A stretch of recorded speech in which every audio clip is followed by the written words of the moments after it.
Les huiles pour le soin pour le corps. Bonjour, vous êtes bien sur Réveillez votre vie. Alors, bon, excusez-moi, je grignote. Donc aujourd'hui, je vous parle de tout ce que je peux mettre comme huile et comme produit assez pur sur mon corps. C'est-à-dire que déjà, il y a l'huile de coco. Bon, beaucoup de gens parlent de la vertu de l'huile de coco. Sachez que c'est un bon gras qui va... Alors, c'est quelque chose qui est bien aussi pour la maladie de Crohn ou pour les intestins inflammables, puisque ça va lubrifier les intestins. Les intestins ont besoin d'être lubrifiés. Et bon, dans la cuisine, moi, je l'aime pas trop, ce produit. Donc, du coup, je me suis dit, je vais le mettre directement sur le ventre, en massage, en me massant, en faisant des cercles dans le sens des aiguilles d'une montre. Voilà, c'est dans le sens de la digestion.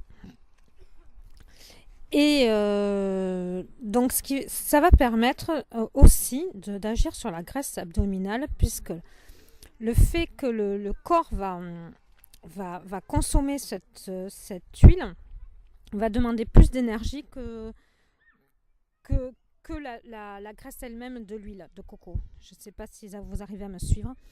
Voilà, donc finalement, ça va... De toute façon, vous avez l'huile de coco dans des produits minceurs.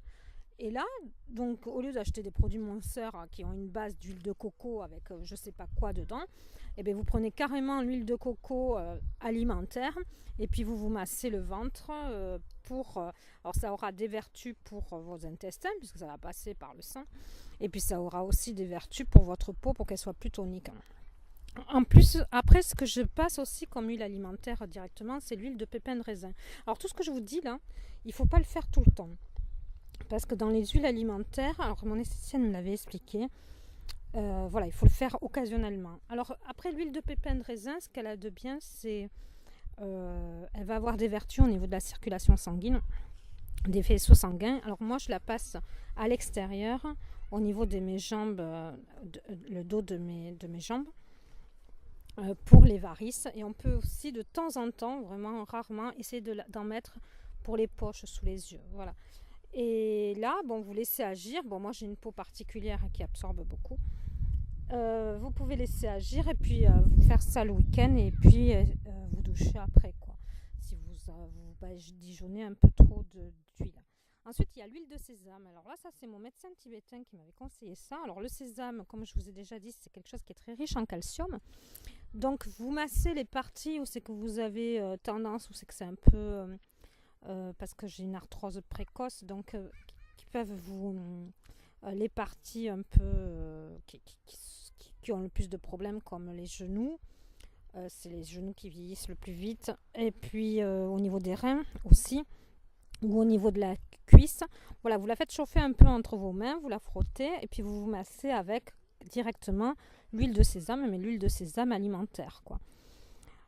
Ensuite, il y a aussi notre huile pour les problèmes d'arthrose ou n'importe quoi qui est inflammation, c'est l'huile d'arnica.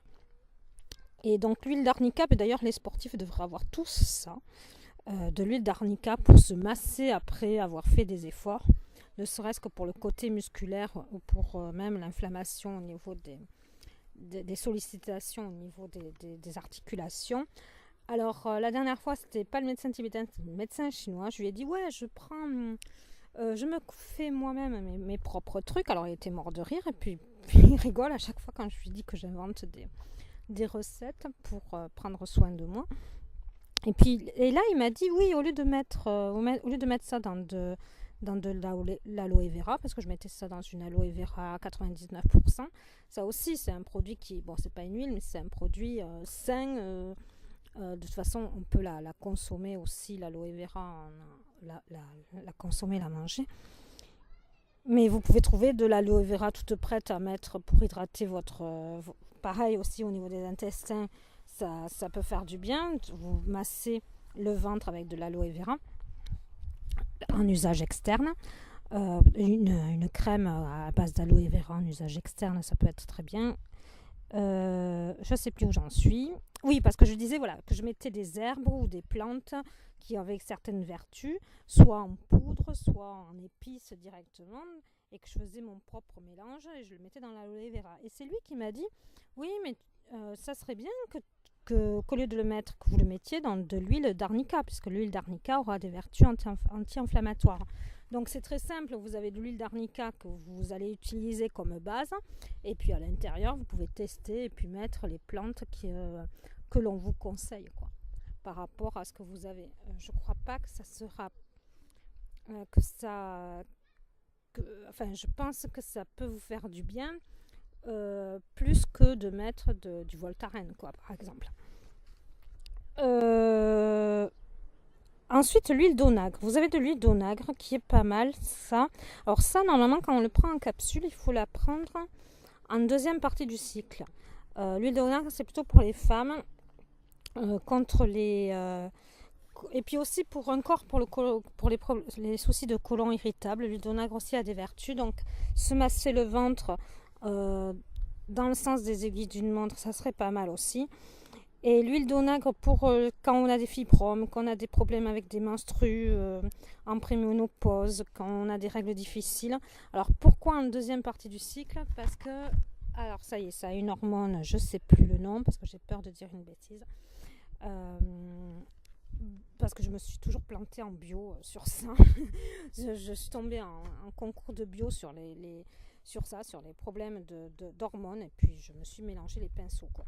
Mais ce que je me souviens très bien, c'est que l'huile d'onagre, c'est la deuxième partie du cycle, c'est-à-dire que la deuxième partie du cycle, le cycle, vous commencez à compter quand c'est le début des règles, et 15 jours après le début des règles, pour celles qui ont un cycle de 28 jours, moi j'ai un cycle très court, donc c'est pas 15 jours après le début des règles, donc c'est pas à la fin des règles qu'on commence à compter son cycle, c'est au début des règles qu'on compte son cycle. Et après il y a la deuxième partie après l'ovulation, qui a une baisse d'hormones, etc. Et l'huile d'onagre va non seulement agir même au niveau de l'humeur, au niveau des douleurs, au niveau va rééquilibrer, voilà. Et c'est important de le prendre vraiment à la deuxième partie du cycle après l'ovulation.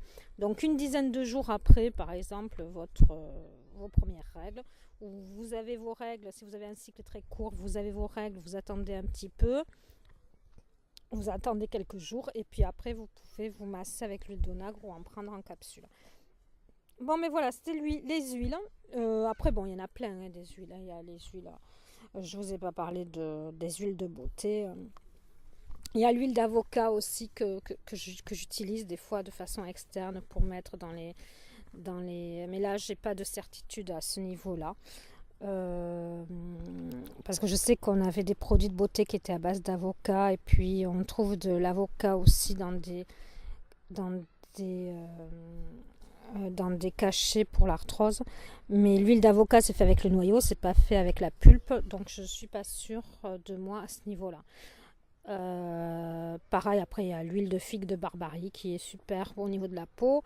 Voilà, des huiles il y en a plein, mais là je vous parlais des huiles alimentaires que vous pouvez non seulement utiliser, parce que même l'huile d'onagre on en trouve, bon moi je trouve que ça a un goût un peu particulier, on en trouve en magasin bio.